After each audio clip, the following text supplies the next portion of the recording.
All right, we are going to wrap up tonight the fourth commandment. We're talking about the fourth commandment now, and we began covering some restrictions up to the point we got to last week concerning the fourth commandment, and we want to just cover a couple more of those, and then get to a few other scriptures and time in, and we're going to wrap it up. It'll be pretty brief this evening. Another restriction. Well, first of all, let's turn to Exodus first of all, and once again read our home verse, Exodus chapter 20, and verse 8.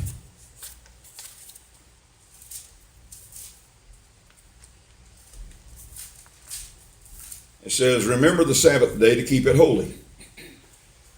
Let's just go and read down through verse 12. 6 days shalt thou labor and do all thy work, but the seventh day is the Sabbath of the Lord thy God. In it thou shalt not do any work, thou nor thy son nor thy daughter, thy manservant nor thy maidservant, nor thy cattle nor thy stranger that is within thy gates.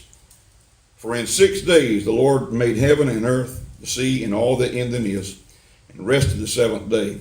Wherefore the Lord blessed the Sabbath day and hallowed it. Father, we thank you again this evening for your great word. God's people said, amen. All right.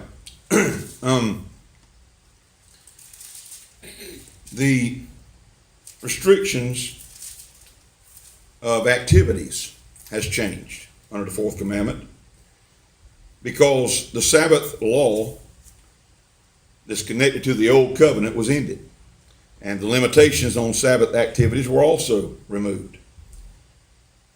Those some believers who maintain a Christian Sabbath still promote a variety of restrictions in order to promote the principle of rest. And I know it's a lot of it's got to do with culture.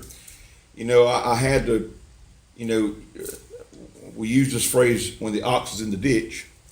I don't even like to be seen uptown on Sunday morning.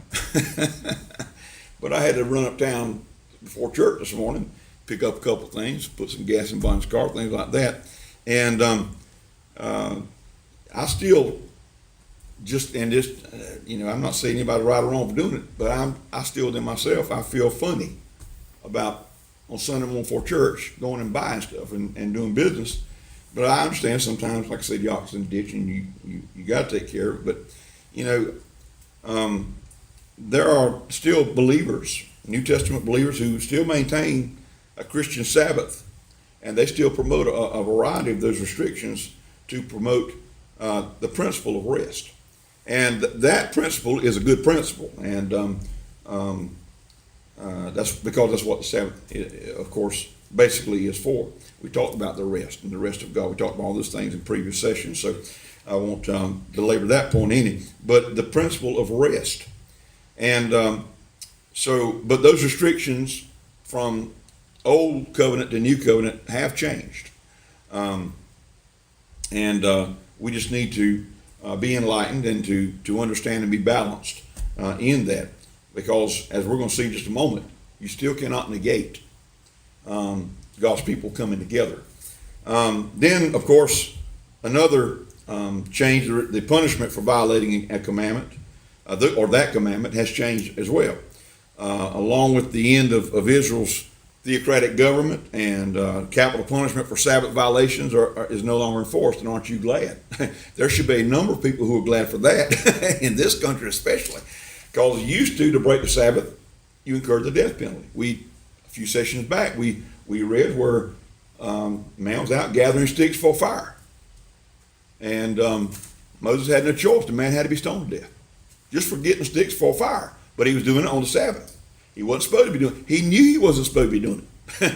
So he ran that risk, and he paid the consequences for it, and he was stoned to death. And I'm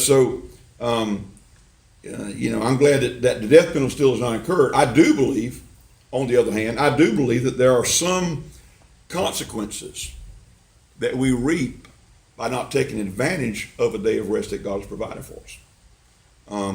We live, like we've mentioned before, we live in a society that some companies, some mills have to work around the clock. Mom retired from one like that. I used to work at those places, at shift work, where you worked first, second, third shift. Now it's two shifts because they lengthened the shift schedules, and now it's basically two shifts in most places. But those plants have to run around the clock, and they run 7 days a week. And so many people have to work on Sundays. That's kind of an ox in the ditch situation.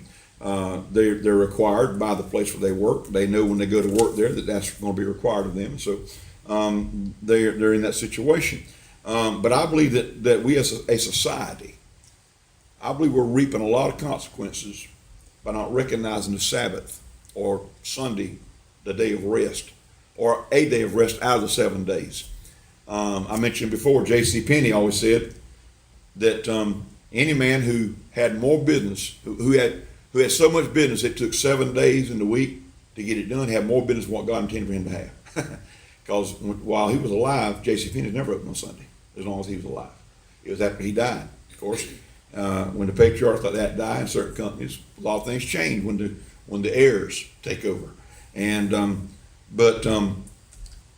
I believe that we reap consequences from not recognizing that He established a day of rest. And we've already talked about this. I don't want to backtrack and belabor all that, but God did establish a day of rest for our benefit because of our physical well-being as well as our spiritual well-being.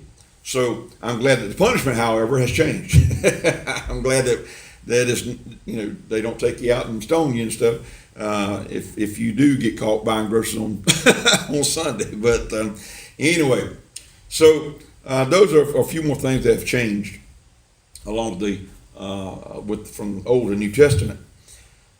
Now, I want to mention a few Sabbath principles, however, that have remained. I mentioned a while ago that there are believers who maintain a Christian Sabbath, because of promoting the principle of rest. And so some aspects have not changed from Old Testament times. For instance, a regular day of worship is still, or should still be, observed. Christians continue to dedicate one day out of 7 as a day of worship. And we talked about how that it changed to